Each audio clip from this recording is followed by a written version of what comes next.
Assalamualaikum warahmatullahi wabarakatuh. Selamat pagi anak-anak ibu semuanya. Ibu akan memberikan penjelasan mengenai pembelajaran 4 sampai pembelajaran 6 ya, yang sudah ibu kirim pada hari Sabtu kemarin ya, agar anak ibu lebih jelas. Jadi setelah anak ibu jelaskan, nanti kamu cek lagi jawaban kamu yang ada di LKS yang telah kamu kirim maupun yang belum kamu kirim.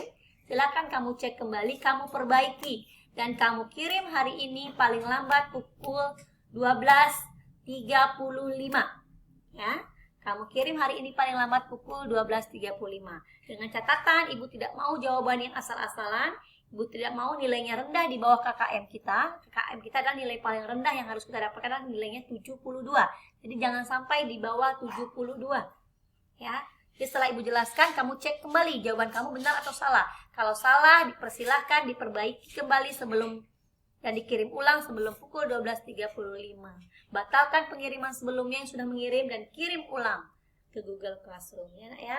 Baiklah, ibu mulai dari pembelajaran 4. Pembelajaran 4 itu ada muatan 2 mapel ya, 2 mata pelajaran yang disampaikan, yang dijelaskan dalam pembelajaran 4. Yang pertama tentang Bahasa Indonesia, simpulan teks laporan. Yang kedua tentang PKN, nilai sila ketiga Pancasila.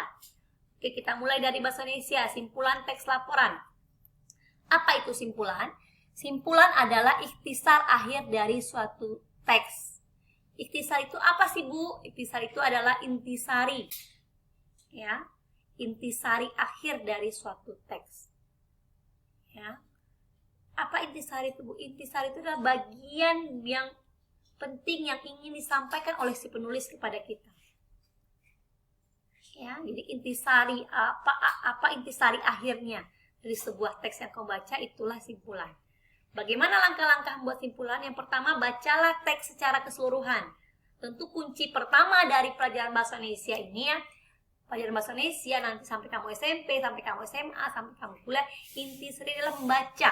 Kalau kamu malas membaca, maka isinya akan asal-asalan. Kamu tidak akan dapat menemukan jawabannya. Ya, bacalah teks secara keseluruhan. Bacalah teks agar apa? Agar kita memahami isi bacaan, agar kita mengerti dengan apa yang disampaikan oleh penulis lewat bacaan. Setelah mengerti, setelah memahami, kemudian temukan informasi penting yang terdapat dalam teks. Kemudian temukan informasi penting apa yang ingin disampaikan oleh si penulis. Apa saja informasi yang kamu dapatkan, tandai. Yang ketiga, hubungkan semua informasi yang kamu peroleh menjadi satu pernyataan akhir. Kemudian dihubungkan informasi itu menjadi satu pernyataan akhir. Itulah yang disebut dengan kesimpulan. Mungkin sampai di sini anak ibu masih bingung, masih ngambang, masih belum jelas, masih belum ngerti. Gimana sih, Bu? Bingung, Bu? Kita coba untuk berlatih ya. Mudah-mudahan dengan berlatih, dengan contoh-contoh soal, anak ibu akan lebih memahami ya. Kita coba. Apa kesimpulan dari paragraf berikut? Kita baca dulu paragrafnya. Pertama langkahnya adalah membaca agar kita paham. Jagung manis adalah varietas klasik jagung yang biasanya dimakan sebagai rebusan atau sudah berupa jagung kaleng. Jagung manis dikenal memiliki biji yang berwarna kuning keemasan dan terang serta manis rasanya. Jagung manis adalah jenis jagung yang paling populer ditanam di kebun rumah. Nah, kalau ibu, bagaimana cara menemukan kesimpulan setelah ibu baca? Ibu tentukan dulu kalimat utamanya yang mana. Gagasan pokoknya apa? Kalimat utama itu biasanya kalau tidak deduktif adalah induktif. Kalau tidak di awal paragraf, ada di akhir paragraf. Jagung manis adalah varietas klasik jagung yang biasanya dimakan sebagai rebusan atau sudah berupa jagung kaleng. Ini merupakan kalimat pertama dalam paragraf ini ya, karena biasanya kalimat utama itu ada di awal atau di akhir. Kalau tidak di kalimat pertama, ada di kalimat terakhir. Kita lihat kalimat terakhir. Jagung manis adalah jenis jagung yang paling populer ditanam di kebun rumah. Nah, dari hasil membaca tadi ibu bisa menyimpulkan kalau yang kalimat utamanya adalah kalimat terakhir. Ini adalah paragraf induktif, yaitu jagung manis adalah jenis jagung yang paling populer ditanam di kebun rumah. Mengapa kalimat utamanya adalah itu di akhir? Karena ini yang lainnya sepertinya menjelaskan kalimat terakhir. Mengapa jenis jagung manis merupakan jagung yang populer? Karena biasanya dimakan sebagai rebusan atau sudah berupa jagung kaleng. Ya, jagung yang biasanya dimakan sebagai jagung rebus atau jagung kaleng untuk jus-jus ya kan. Jadi makanya dia populer.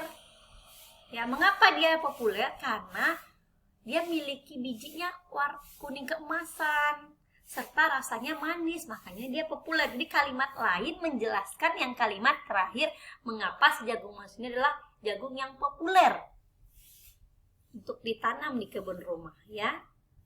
Karena dia punya kelebihan rasa yang manis, bentuknya yang berwarna kuning keemasan.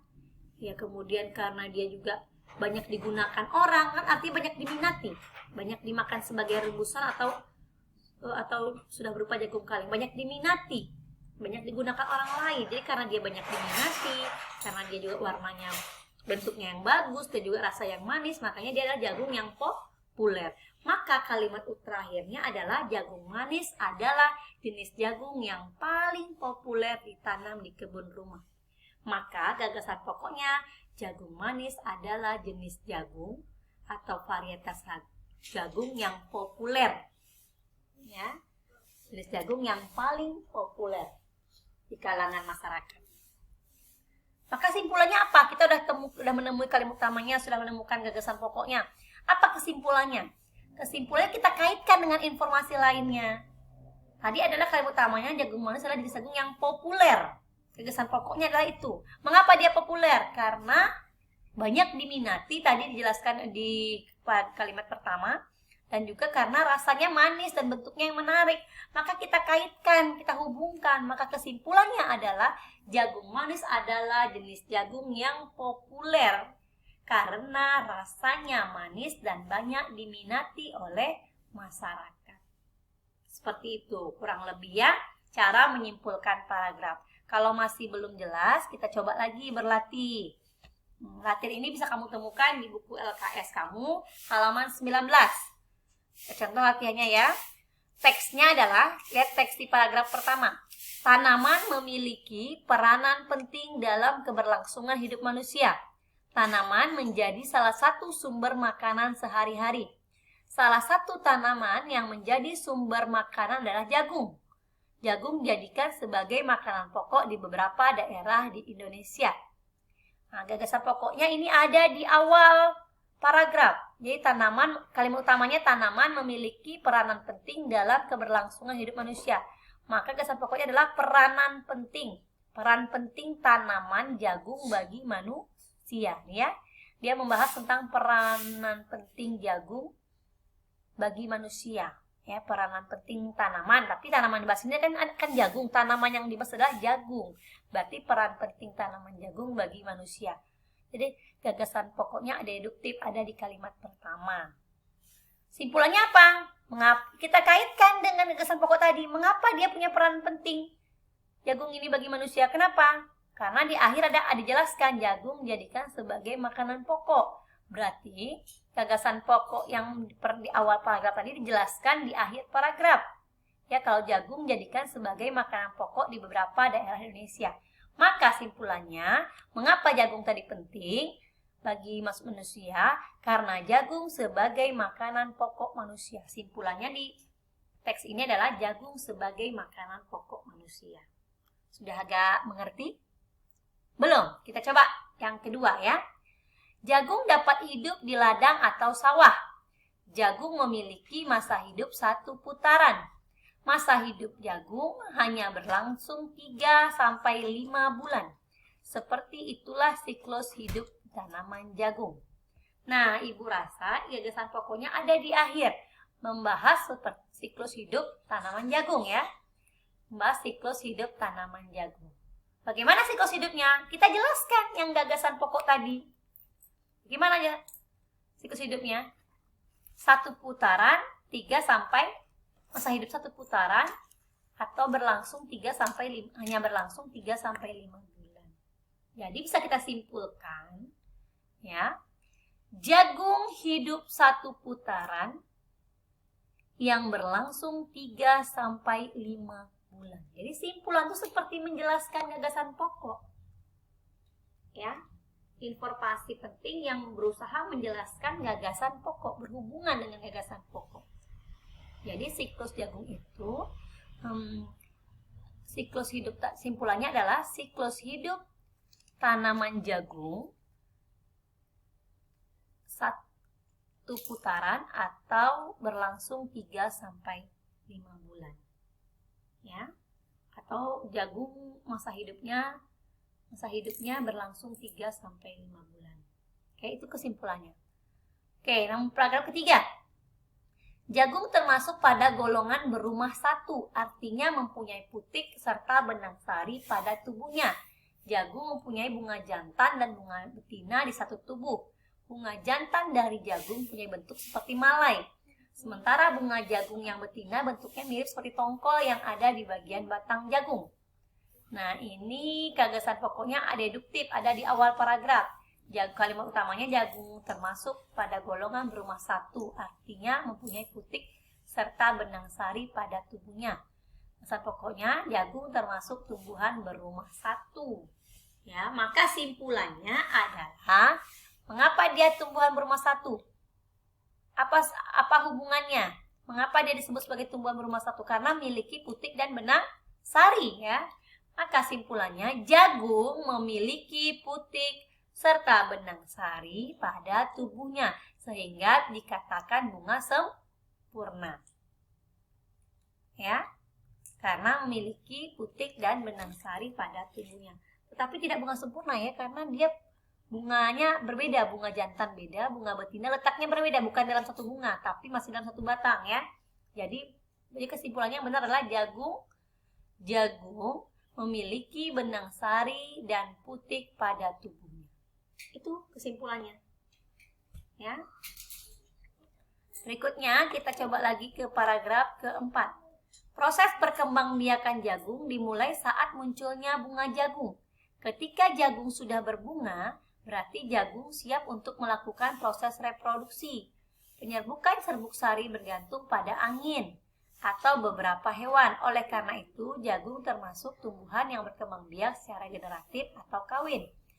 Nah, maka gagasan pokoknya adalah ini kalimat utamanya ya, proses perkembangbiakan jagung dimulai saat munculnya bunga jagung.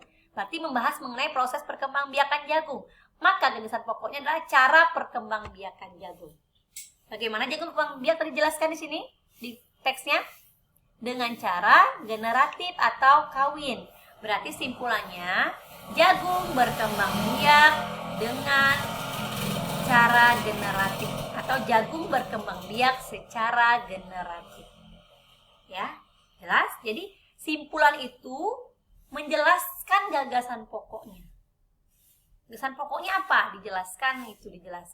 Peran penting tanaman jagung bagi manusia. Maka simpulannya jagung sebagai makanan pokok manusia. Mengapa jagung punya peranan penting bagi manusia? Karena jagung sebagai makanan pokok manusia. Siklus hidup tanaman jagung, gagasan pokoknya. Siklus hidup tanaman jagung berlangsung 3-5 bulan.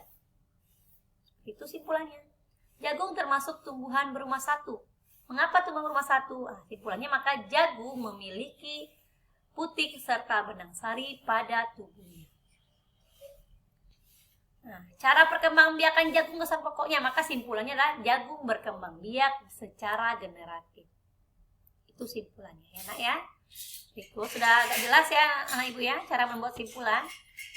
Kemudian kita ke berikutnya, tentang PKN. Penerapan sila ketiga Pancasila dalam kehidupan sehari-hari. Sila ketiga ini lambangnya adalah pohon beringin. Pohon beringin yang kokoh ya. Pohon beringin itu kan terkenal dengan kokoh, akarnya begitu kuat. Kemudian memiliki akar-akar yang akar-akar napas yang menjuntai ke bawah. Kemudian jadi maknanya usaha untuk menuju persatuan rakyat dalam negara kesatuan Republik